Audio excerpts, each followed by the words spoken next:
Svētki bez kārtīgi gada tirgus mūsdienās vairs nav iedomājami. Izņēmums nav arī Jelgavas novads. Elējas muižas parks šodien tirgotāju pilns un katram ir savs stāsts, kāpēc uzsācis mazo biznesu.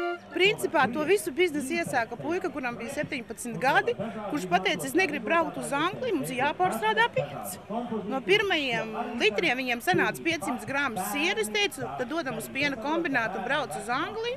Viņš zaga piena pa naktīm no mana baseina vārīja, kamēr iznāca riktīgs ritulis.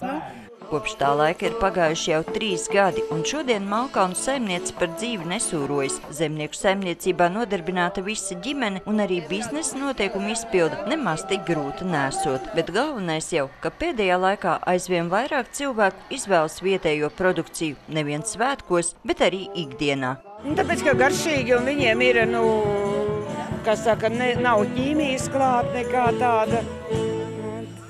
Un tad tai cenai paliek tas Ko darīt? Tad tas ir laba manta, labi maksā.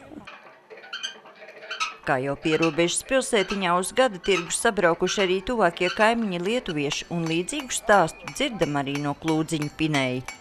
Мне даже обидно, что молодые уезжают. Jaunie aizbrauc no Latvijas un Lietuvas, un šos cilvēkus mēs jau esam zaudējuši. И они не приедут уже. Kāpēc jūs neaizbraucat? Jums jau vēl nav 80. Nē, nav. Bet es esmu patriots. Man sava zeme ļoti patīk. Много себе позволить нельзя. Daudz atļauties nevar, bet izdzīvošanai pietiek. Выжить можно.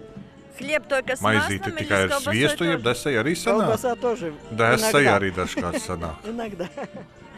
Bet Latvijas nacionālo saldumu gotiņu ražotāji jau spēruši soli tālāk. Skrīverieši jau iekarojuši nevien vietējo tirgu, bet kāju ielikuši arī Eiropas durvīs.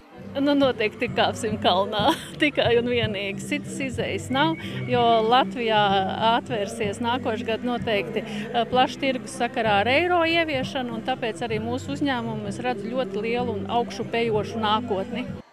Apstāties pie sasniegtā gan nedrīkst ne lielie, ne mazie. Ir jādomā jauni piedāvājumi un jāveicina atpazīstamība. Un gada tirgi tam ir piemērota vieta. Sandra Letāne, Andris Spāns, TV Spektrs.